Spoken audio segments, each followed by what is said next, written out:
성경 말씀 보겠습니다. 성경 말씀은 신약성경 요한복음 20장 24절에서 29절 말씀입니다. 요한복음 제20장 24절에서 29절 말씀, 하나님께서 주신 말씀 함께 읽겠습니다. 12 제자 가운데 하나로서 쌍둥이라 불리는 도마는 예수께서 오셨을 때에 그들과 함께 있지 않았다. 다른 제자들이 그에게 우리는 주님을 보았소 하고 말하였으나 도마는 그들에게 나는 내 눈으로 그의 손에 있는 못자국을 보고 내 손가락을 그 못자국에 넣어보고 또 내 손을 그의 옆구리에 넣어보지 않고서는 믿지 못하겠소 하고 말하였다. 여들의 뒤에 제자들이 다시 집 안에 모여 있었는데 도마도 함께 있었다. 문이 잠겨 있었으나 예수께서 와서 그들 가운데로 들어서셔서 너희에게 평화가 있기를 하고 인사말을 하셨다. 그리고 나서 도마에게 말씀하셨다. 내 손가락을 이리 내밀어서 내 손을 만져보고 내 손을 내 옆구리에 넣어 보아라. 그래서 의심을 떨쳐버리고 믿음을 가져라. 도마가 예수께 대답하기를 나의 주님, 나의 하나님 하니 예수께서 도마에게 말씀하셨다. 너는 나를 보았기 때문에 믿느냐? 나를 보지 않고도 믿는 사람은 복이 있다. 그리스도인들은 일주일마다 예배당에 모여서 예배를 드립니다. 매 주일 예배를 드리죠. 우리처럼 예배를 드립니다. 그런데 그리스도인들은 이 날을 일요일이라고 부르지 않고 또 주일이라고 그렇게 부릅니다. 주일은 쉽니다. 그러면은 그것을 잘 모르는 사람들은 주일이 대체 뭐냐? 한 주일인데 또 주일이란 요일이 따로 있느냐? 그렇게 이제 물어보기도 합니다. 우리는 왜 일요일이라고 하지 않고 주일이라고 이 날을 부를까요? 그리고 이 날을 주일이라고 부른 것은, 교회에서 주일이라고 부르게 된 것은 언제부터일까요? 일요일을 주일, 또 주의 날이라고 부른 것, 그것은 역사가 굉장히 오래되었습니다. 교회가 처음 생겼을 때부터 그리스도인들은 일요일을 주일이다, 주의 날이다 그렇게 불렀습니다. 요한계시록 2장 10절 같이 한번 읽어보겠습니다. 주님의 날에 내가 성령에 사로잡혀 내 뒤에서 나팔 소리처럼 울리는 큰 음성을 들었습니다. 요한계시록은 사도 요한이 반모섬에 유배되어 갔을 때에 그때 주님을 만나고 주님께서 보여주시는 그 모든 환상들을 기록한 책이 요한계시록입니다. 요한계시록을 내가 언제 썼느냐 하는 것을 소개하면서 사도 요한은 이렇게 말하는 겁니다. 내가 주님의 날에 성령에 사로잡혔습니다. 여기에 나오는 주님의 날이 바로 주일입니다. 헬라 원문을 보게 되면 키리아케 하메라라고 되어 있는데요. 이것은 주님께 속한 날이다 그런 뜻입니다. 주님께 속한 날, 주의 날, 주님의 날, 주님께 속한 날. 여기에서 주님은 우리 주 예수 그리스도를 일컫는 그러한 말이죠. 초대교회 때의 주일은 명칭만 주일이라고 한 것이 아니라 주 예수 그리스도께서 부활하심을 기념하고 하나님 앞에 예배하는 날, 그런 날이었습니다. 그래서 것은 이 날은 주님께 속한 날이다. 주님께서 부활하신 날, 우리를 구원을 완성하신 날. 그래서 성도들은 주일에 모였습니다. 그리고 주님의 부활을 기념했습니다. 성찬을 나누고 하나님께 예배를 드렸습니다. 그래서 초대교회 때는 예배에 항상 들어있는 것이 그 요소들이 뭐였느냐 하면은, 초대교회 예배는요, 한번 조사해 보시면 아시겠는데, 일찍 모여 적어도 전에 이제 말씀을 드렸죠. 적어도 5시간에서 10시간 정도 예배를 했다고 합니다. 그 예배에는 뭐까지 들어가냐 하면은 함께 밥 먹는 것까지 다 들어가 있었습니다. 함께 모여서 찬송합니다. 함께 모여서 기도합니다. 그러면서 구약 성경 말씀, 메시아의 예언에 대한 말씀, 하나님의 구원에 대한 말씀을 읽습니다. 그리고 사도들이나 또는 이제 목사들이나 나와서 주님의 그 행적에 대해서, 복음에 대해서 또 이렇게 증언을 합니다. 그리고 함께 또 식사를 합니다. 함께 식사를 하고 그 다음에 성찬을 나눕니다. 그리고 성도의 교제를 나눕니다. 이러한 시간들을 전부 이제 합하면은 대략 5시간에서 한 10시간까지 그렇게 예배를 했다고 그래요. 그 전체가 다 예배인 겁니다. 우리는 그것들이 다 구분이 되어 있죠. 찬양 시간은 따로, 그리고 공예배 시간은 따로, 그리고 성찬식은 또 따로, 그리고 주일 식사교제 시간은 또 따로, 그렇게 따로 그렇게 합니다. 그러나 초대교회 때 예배는 그 모든 것이 하나로 되어 있었다 하는 겁니다. 이렇게 주일에 우리 주님의 부활을 기념하면서 예배를 드렸습니다. 그렇다면 그리스도인들은 언제부터 또 예수님을 주님이라고 불렀을까요? 그리고 왜 예수님을 주님이라고 불렀을까요? 우리는 이것이 너무 익숙하기 때문에 여기에 대한 의문을 가지지를 않습니다. 예수님 믿을 때부터 주님이라고 우리는 고백하고 있기 때문입니다. 그러면 주님이라고 하는 이 호칭의 의미는 대체 무엇일까 하는 그런 것들, 그리고 그 호칭이 가지고 있는 그 무게가 대체 무엇일까? 오늘 그것을 생각하면서 도마가 나의 주님, 나의 하나님 이렇게 고백했을 때에 그것이 가지고 있는 그 함의, 그리고 그 무게, 오늘날 우리는 어떠한 마음으로 또 예수님을 나의 주님이라고 고백해야 될 것인가 함께 생각해 보기를 원합니다. 예수님을 주님이라고 부른 것은요, 사실 예수님을 제자들이 만났을 때부터 예수님을 주님이라고 불렀습니다. 그러나 그렇게 부른 그 주님이라고는 부른 것이 주님께서 다시 부활하신 이후에 교회와 그리스도인들이 예수님을 주님이라고 부른 것에는 조금 이제 무게의 차이가 있기는 있죠. 마태복음 16장 11절에 보면은 베드로가 신앙 고백을 할 때에 예수님을 주님이라고 부릅니다. 주는 그리스도시요 살아계신 하나님의 아들이십니다. 예수님을 주님이라고 부릅니다. 사도 요한도 예수님을 주님이라고 부릅니다. 그리고 사도 바울도 예수님을 주님이라고 불렀습니다. 오늘 본문에서 도마도 예수님을 나의 주님이라고 그렇게 부릅니다. 도마는 예수님을 다른 사람들과 또 달리 도마는 예수님을 나의 주님이라고 그렇게 오늘 본문에서 부릅니다. 그런데 이 본문의 자리가 어떤 자리입니까? 상당히 특별한 자리입니다. 예수님께서 부활하시고 난 여드레째가 되었을 때 날이라고 그렇게 성경은 소개를 하고 있습니다. 예수님께서 부활하시고 제자들을 찾아오셨을 때에 다른 제자들은 다 있었는데 마침 그 자리에 딱 한 사람 도마가 빠져 있었습니다. 왜 그 자리에 없었는지는 모르겠습니다. 그러나 도마는 그 자리에 없었습니다. 부활하신 예수님을 만난 그 제자들이 너무나도 기뻤습니다. 감격스러웠습니다. 십자가에서 돌아가셨는데 우리는 예수님께서 다시 부활하신다고 했지만 그것을 믿지 않고 그냥 그렇게 하시는 말씀이겠지라고 생각을 했는데 그 예수님이 실제로 부활하셨고 그 부활하신 예수님을 자기들이 만났습니다. 얼마나 기쁘고 얼마나 감격에 찼습니까? 도마에게 말합니다. 야, 우리가 예수님을 만났어. 예수님이 진짜 부활하셨어. 예수님께서 부활하셔서 우리를 찾아오셨어. 그런데 도마는 시큰둥합니다. 오늘 본문 25절에 보면은 도마가 이렇게 대답하죠. 같이 한번 읽어보겠습니다. 도마는 그들에게 나는 내 눈으로 그의 손에 있는 못자국을 보고 내 손가락을 그 못자국에 넣어보고 또 내 손을 그의 옆구리에 넣어보지 않고서는 믿지 못하겠소 하고 말하였다. 도마가 요즘 태어났으면 이과생이었을 것 같아요. 공대를 가거나 의대를 가거나 그랬을 사람일 것 같습니다. 나는 내 눈으로 그 손에 못자국을 봐야 되겠다. 보는 정도가 아니라 내 손가락을 그 못자국에 넣어서 확인해야 되겠다.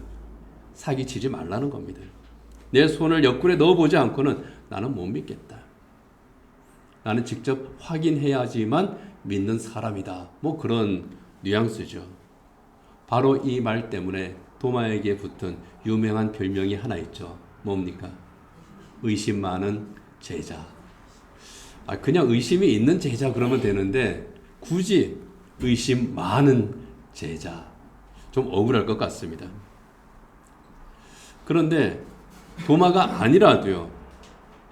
그 누구든지 이과생이 아니라 문과생이라고 하더라도 부활하신 예수님을 직접 만나고 체험하지 못했다면 도마처럼 반응을 했을 것 같습니다. 그게 상식적이에요. 어떻게 죽은 사람이 다시 살아날 수 있습니까? 보지 못하고 내가 보지 못했기 때문에 믿지 않겠다는 정도가 아니라 그것은 있을 수 없는 일이야. 상식적으로 불가능한 일이야. 이것이 보통 사람들이 가지는 그런 생각입니다. 더군다나 예수님께서는 십자가에서 마지막 피 한 방울까지 흘리면서 죽으셨습니다. 그렇게 죽으신 예수님께서 다시 살아난다? 상식적으로도 의학적으로도 불가능한 일이었습니다. 그래서 다른 제자들도 그것을 믿지를 못했죠. 그래서 불안해했습니다. 그런데 유독 도마만 의심 많은 제자 타이틀을 얻었습니다. 사실 이 도마는 의심이 많은 제자라기보다는 합리적인 생각을 하는 현실적인 그런 사람이었을 뿐이었습니다. 나름대로 억울했을 거예요. 그 억울함을 가지고 한 8일을 지냈을 것 같습니다. 도마가 그 사이에 뭘 했는지는 성경은 기록하고 있지는 않습니다. 그러나 상식적으로 생각해 보면은 나름대로 억울해하고, 그리고 또 나름대로 이 제자들이 전부 다 예수님께서 부활하시다 그러는데 정말 부활하셨을까? 뭐 그런 고민도 이 도마가 했지 싶습니다. 그렇게 8일이 지났습니다. 예수님께서 다시 제자들을 찾아오셨습니다. 그런데 다행히 이번에는 도마도 그 자리에 함께 있었습니다. 예수님은 제자들에게 찾아오셔서 인사하십니다. 너희에게 평화 있기를 바란다. 주님께서는 평화를 주기 위해서 오셨거든요. 너희에게 평화가 있기를 바란다. 그러더니 바로 도마를 향해서 말씀하십니다. 예수님도 직진을 합니다. 요한복음 20장 27절입니다. 같이 읽어보겠습니다. 내 손가락을 이리 내밀어서 내 손을 만져보고 내 손을 내 옆구리에 넣어 보아라. 그래서 의심을 떨쳐버리고 믿음을 가져라. 혹시 제자들 중에 어느 누가 예수님에게 고자질했을까요? 아니면 예수님께서 이 도마가 무슨 말을 할지 뻔히 아시니까 너 틀림없이 그렇게 말했을 거야. 그리고 예수님께서 이렇게 말씀하셨을까요? 분명한 것은 도마의 그 속마음을 우리 예수님께서 아셨다는 겁니다. 도마가 제자들한테 아주 직설적으로 내가 너 보고 만지지 않으면 나는 못 믿겠다. 그러니까 예수님께서 야 그러면 네 말대로 해봐 라고 하시는 겁니다. 손가락 내 손 만져봐. 너 손 내 옆구리에 넣어봐. 그래서 의심을 떨쳐버리고 믿음을 가져라. 나는 확실하게 육체로 부활했다 하고 도마에게 말씀을 하시는 겁니다. 그런데요, 이 도마가 어떻게 합니까? 그래요? 진짜 내가 만져보겠습니다. 손 내밀어 보세요. 있네요. 그렇게 하지 않습니다. 뭐라 그럽니까? 그 자리에서 이렇게 말합니다. 나의 주님, 나의 하나님. 헬라 원문을 보면요, 호 퀴리오스 무 카이 데오스 무 그렇게 말합니다. 퀴리오스 무가 이제 나의 주님 그런 뜻인데요. 여기에 호라고 하는 게 붙으면요, 딱 특정한 대상을 말해요. 일반적인 그런 게 아니라 나의 그 주님, 나의 그 주님. 이 대답이 참 중요합니다. 예수님의 육체적인 부활을 이 도마가 인정하는 것을 넘은 신앙 고백이 바로 여기에 있기 때문이에요. 사실 도마의 신앙 고백은 베드로의 신앙 고백을 떠올리게 합니다. 마태복음 16장에 보면 예수님께서 제자들에게 물으셨잖아요. 사람들이 나를 누구라고 하느냐. 그랬더니 막 이렇게 저기 막 대답합니다. 뭐 엘리야라고도 하고요, 세례 요한이라고도 하고요, 뭐 여러 사람이 이름을 막 댑니다. 그럴 때 예수님께서 그러면 너희는 나를 누구라고 하느냐? 그때 베드로가 대답하죠. 주는 그리스도시요 살아계신 하나님의 아들이십니다. 예수님을 향해서 주님은 그렇게 말합니다. 베드로도 예수님을 주님, 도마도 예수님을 주님, 베드로도 예수님을 하나님의 아들, 도마도 예수님을 하나님. 도마와 베드로의 대답은 같은 맥락의 신앙 고백이죠. 그런데 약간의 차이가 있습니다. 베드로의 신앙 고백, 주는 그리스도시요 살아계신 하나님의 아들이십니다 하는 이 베드로의 신앙 고백은요, 구주이신 예수님의 신성에 대한, 그리고 예수님의 사명에 대한 존재적인 정의를 내리는 그런 의미가 있습니다. 예수님은 누구신가 하는 것을 베드로는 고백하는 겁니다. 그런데 도마는 나의 주님, 나의 하나님이라고 말합니다. 이것은요, 예수님과 나의 관계에 대한 신앙 고백입니다. 그 나의 주님, 여기에서 그는 특별한 오직 그 한 분, 나의 주님, 나의 하나님. 뭡니까? 관계예요. 베드로는 예수님이 어떤 분이십니다, 누구십니다 하는 것에 대해서 고백했다면, 이 도마는 관계에 대해서 고백을 하는 겁니다. 여기에 주님이라고 하는 말, 이 퀴리오스라고 하는 이 헬라어는요, 그냥 사전적으로 그냥 주인이다. 맞아요. 그런데 그 내적인 의미가 있습니다. 내 삶의 방향을 결정하고 주관하는 존재다. 그런 의미가 이 퀴리오스라고 하는 말 안에 들어 있습니다. 내 삶의 주인이라는 거예요. 도마가 예수님은 나의 주님이십니다. 그렇게 대답한 것은요, 내 삶의 주인은 바로 예수님이십니다. 예수님이 내 삶의 주인이십니다. 그런데 단순한 주인이 아니라 하나님으로서, 하나님이신 예수님께서 내 삶의 주인이십니다. 이렇게 고백을 하고 있는 겁니다. 자, 이 도마의 이 말에서 예수님이 진짜 부활하셨네요? 그런 언급은 없습니다. 도마가 궁금한 건 뭐였습니까? 진짜 살았나? 하는 거잖아요. 진짜 부활했어? 내가 진짜 봐야 되겠는데, 안 그러면 나 못 믿겠는데, 이게 도마의 마음이었는데 부활하신 예수님을 만났습니다. 진짜 사셨네요? 이렇게 말하지 않잖아요. 나의 주, 나의 하나님. 이 한마디에 예수님께서 내 죄를 대속하기 위해 십자가에서 죽으셨고 영생을 주기 위해서 부활하셨구나 하는 것에 대한 확신이 거기에 이미 깔려 있는 겁니다. 그 확신이 들어간 거예요. 도마가 이렇게 나의 주, 나의 하나님이십니다 고백한 후에 도마의 인생은 어떻습니까?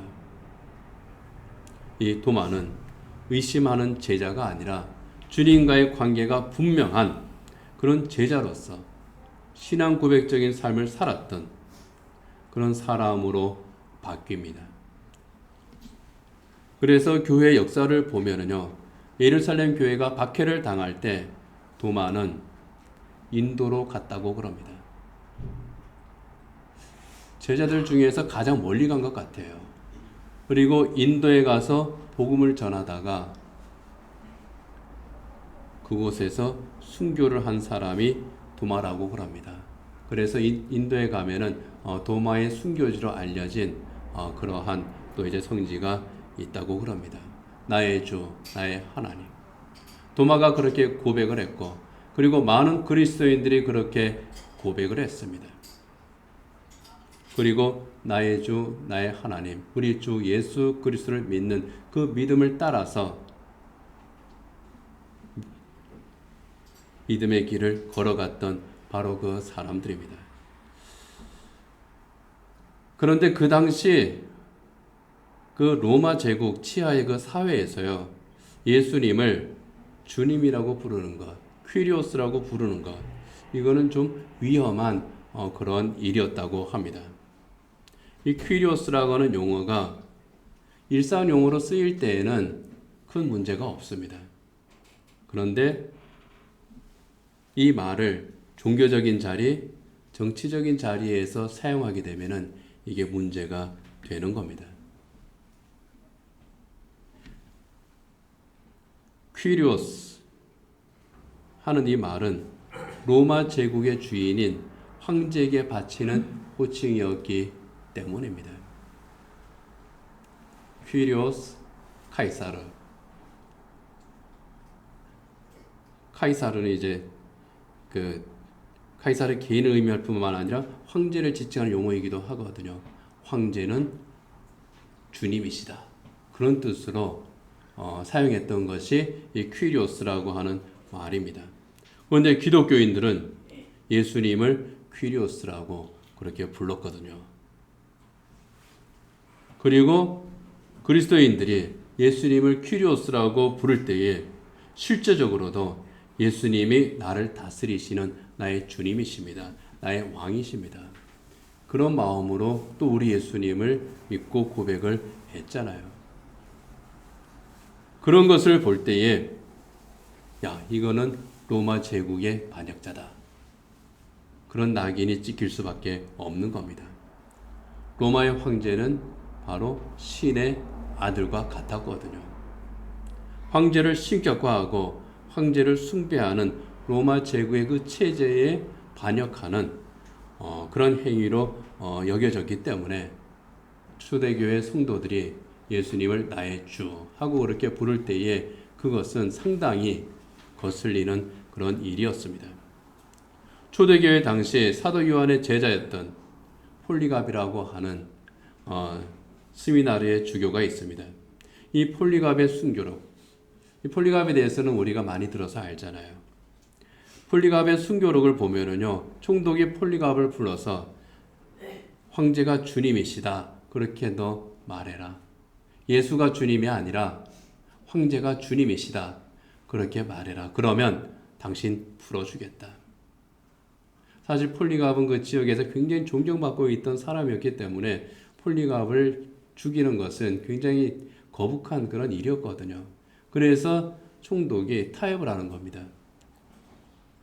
예수가 주님이 아니라 황제가 주님이다. 그렇게 너가 한마디만 해라. 그러면 너 풀어줄게. 그런데 폴리갑이 그럴 수 없습니다. 하고 거부하죠. 화형을 당합니다. 폴리갑의 순교록에 보면은 폴리갑의 유명한 대답이 기록되어 있습니다. 정확한 워딩은 이렇습니다. 같이 한번 읽어보겠습니다. 나는 86년간 주님을 섬겼습니다. 주님은 나에게 어떤 것도 틀린 것을 주신 일이 없습니다. 그런데 어떻게 내가 주님이자 나의 구원자를 모독할 수 있단 말입니까? 여기에 더해서 우리가 알고 있는 그 유명한 말은 뭡니까?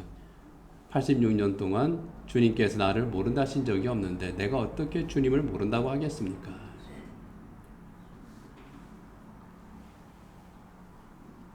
예수님은 나의 주님이십니다. 예수님을 나의 주님이라고 부르는 것은 그 시대에는 생명의 위협을 받는 그런 일이었습니다. 입을 닫아야 하는 그런 일이었습니다. 그러나 그럼에도 불구하고 초대교회의 그리스도인들은 예수님을 나의 주님, 우리 주 예수 그리스도 그렇게 불렀습니다. 나를 모든 죄와 사망의 권세에서 해방시키고 의와 진리로 다스리시는 내 삶의 진정한 통치자이시고 나의 주인이시기 때문에 모든 그리스도인들은 이 고백을 안 할 수가 없었던 겁니다. 신약 성경에도 보면은 예수님을 우리 주시라고 하는 그 신앙 고백이 곳곳에 있습니다. 그 중에서 몇 군데만 그렇게 고백할 수밖에 없는 그런 이유, 나의 주님이신 그런 이유에 대해서 우리가 성경 구절 몇 군데를 함께 읽어보도록 하겠습니다. 에베소서 2장 2절입니다. 같이 읽겠습니다. 그때에 여러분은 허물과 죄 가운데서 이 세상의 풍조를 따라 살고 공중의 권세를 잡은 통치자 곧 지금 불순종의 자식들 가운데서 작용하는 영을 따라 살았습니다. 불순종의 자식들 가운데서 작용하는 영을 따라서 그 공중의 권세를 잡은 통치자 이 세상의 왕을 따라서 살았습니다 하는 겁니다. 그것이 예수 믿기 전의 모습입니다. 고린도서 1장 13절입니다. 같이 읽습니다. 아버지께서 우리를 암흑의 권세에서 건져내셔서 자기의 사랑하는 아들의 나라로 옮기셨습니다. 자기의 사랑하는 아들의 나라, 우리 주 예수 그리스도의 나라, 우리 주님이 다스리시는 나라로 옮기셨다는 거죠. 에베소서 1장 21절이야 22절입니다. 모든 정권과 권세와 능력과 주권 위에 그리고 이 세상뿐만 아니라 오는 세상에서 일컬을 모든 이름 위에 뛰어나게 하셨습니다. 하나님께서는 만물을 그리스도의 발 아래 굴복시키시고 그분을 만물 위에 교회의 머리로 삼으셨습니다. 만물을 그리스도의 발 아래 굴복시키셨다고 하는 것은 이 세상을 통치자, 이 우주적인 통치자가 우리 주 예수 그리스도시라는 것을 의미합니다. 그래서 성도들은 나의 주님, 나의 하나님 이렇게 고백할 수밖에 없는 겁니다. 그렇기 때문에 이 신앙 고백은 단순히 예수님을 나의 주님이라고 그렇게 호칭으로 부르는 것이 아니라고 하는 것을 우리가 알아야 됩니다. 우리는 쉽게 주님 또 주여 그렇게 이제 내뱉지만은 그렇게 쉽게 내뱉을 수 있는 그런 말이 절대로 아니라는 겁니다. 우리가 그렇게 우리 입에서 나의 주님이라고 나올 때에 또 주여 하고 나올 때에 그것은 나를 다스리시는 나의 주권자, 나의 왕이십니다. 나를 구원하시고 나를 다스리시는 나의 주님이십니다. 하는 그 신앙 고백적 의미가 바로 거기에 있는 겁니다. 도마가 나의 주님이라고 고백했던 나의 주님, 나의 하나님이라고 고백했던 바로 그 밑바탕에는 그리고 그 의미는 예수님을 내가 나의 주님으로 고백함으로써 내가 맺고 있는 그 모든 관계들 그리고 내가 추구하고 있는 그 모든 가치들 그리고 내 생각과 판단의 그 모든 기준들 내가 의지하고 있는 그 모든 대상들 내 삶의 그 모든 방향들을 내가 우리 주님 앞으로 바꾸겠습니다. 그 선언이 나의 주님, 나의 하나님 하는 이 고백에 있는 겁니다. 도마가 부활하신 예수님을 만난 것처럼 우리 역시 부활하신 예수님을 만났습니다. 도마처럼 육신으로 부활하신 예수님을 직접 만나지는 못했지만은 성령께서 깨닫게 해 주심으로 우리는 예수님을 만났고 또 그 예수님을 우리는 믿었습니다. 그 믿음으로 우리가 구원을 받았습니다. 여러분, 막달라 마리아의 믿음도 베드로의 믿음도 도마의 믿음도 우리의 믿음도 그 모든 믿음의 본질은 같습니다. 그래서 예수님께서는 도마에게 말씀을 하시는 겁니다. 너는 나를 보았기 때문에 믿느냐? 나를 보지 않고도 믿는 사람은 복이 있다. 도마처럼 눈으로 목격을 함으로써 비로소 믿는 것이 아니라 우리가 들은 그 복음을 통해서 성령께서 역사하심으로 예수님을 만나고 구주로 영접하고 믿은 사람이 더 복이 있다고 하는 겁니다. 여러분, 예수님을 믿는 그 본질은 똑같습니다. 그러나 예수님을 만나는 그런 시간과 그리고 만난 자리와 만나게 된 방법과 만나게 된 그 환경, 그 모든 것들은 사람마다 서로 다 다릅니다. 어떤 사람은 저처럼 모태 신앙으로 그리고 또 어떤 사람은 친구나 가족의 전도로 예수님을 만납니다. 그리고 또 어떤 사람은 실패한 삶을 통해서 또 예수님 그 가운데에서 찾아오신 우리 예수님을 만납니다. 어떤 사람은 질병을 통해서 또 예수님을 만납니다. 다양한 방법으로 복음을 듣고 또 교회에 나오고 예수님을 만나고 그리고 예수님을 믿게 된 겁니다. 예수님을 믿을 때에 예수님을 만나게 되는 그 모든 방법들, 과정들은 다 다릅니다. 그러나 믿음은 하나죠. 그리고 믿음 이후에 중요한 것이 있습니다. 그것이 무엇이겠습니까? 오늘 우리가 생각하는 대목이 바로 그 부분입니다. 아, 이 도마의 신앙 고백이 참 멋지고 위대하구나. 어떤 면에서 보면은 베드로의 신앙 고백보다 더 위대한 신앙 고백이 이 도마의 신앙 고백입니다. 베드로는 예수님을 그냥 하나님이십니다. 존재에 대해서만 이야기를 했지만 이 도마는 그것을 넘어서 관계까지 신앙 고백을 했으니 얼마나 깊이가 있는 통찰력이 있는 그런 신앙 고백입니까? 그러나 우리는 이 신앙 고백이 참 대단하구나. 여기에 머물러서는 안 되는 겁니다. 그렇다면 나는 과연 이 도마처럼 예수님이 나의 주님, 나의 하나님이신가? 나도 그렇게 부르고 그렇게 고백을 하는가? 그리고 그 고백적인 삶을 내가 살고 있는가? 이게 중요한 겁니다. 예수님을 만났으면 예수님과 함께 동행하느냐 하는 거죠. 나는 삶 속에서 온전히 예수님을 주님으로 신뢰하고 순종하며 따르고 있는가? 그 안에서 우리 주님께서 우리에게 주시는 그 놀라운 은혜들을, 그 놀라운 복들을 내가 제대로 누리며 살고 있는가? 나는 과연 주님께 순종하면서 주님께서 나를 다스리시는 그 다스리심에 내가 순종하면서 주님의 말씀을 따라서 제대로 살아가고 있는가? 이러한 질문들 우리가 우리 스스로에게 또 해야 되는 거겠죠. 진정한 신앙 고백은 어디에 있겠습니까? 예수님을 주님이라고 부르는 그 입술에만 있는 것이 아닐 것입니다. 진정한 신앙 고백은 나의 주님이신 이 예수님을 전적으로 신뢰하면서 순종하는 그 삶의 현장, 바로 거기에 있기 때문입니다. 잠시 기도하겠습니다. 도마가 예수님의 부활을 나는 믿지 못하겠다고 했지만 우리 예수님을 만난 후에 나의 주님, 나의 하나님 고백했습니다. 그리고 그 고백을 따라서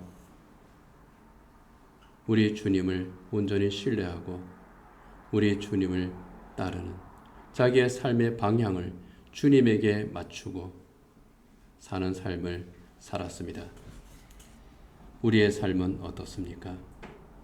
이 시간 그것을 생각하며 우리 주님 앞에서 우리 자신을 돌아보고 또 주님을 나의 주님이라고 온전히 고백하는 삶을 회복하기를, 또 그렇게 살아가기를, 그렇게 살아갈 때에 주시는 참된 유익과 참된 복과 기쁨을 누릴 수 있기를 이 시간 주님 앞에 묵상함으로써 기도하시기 바랍니다.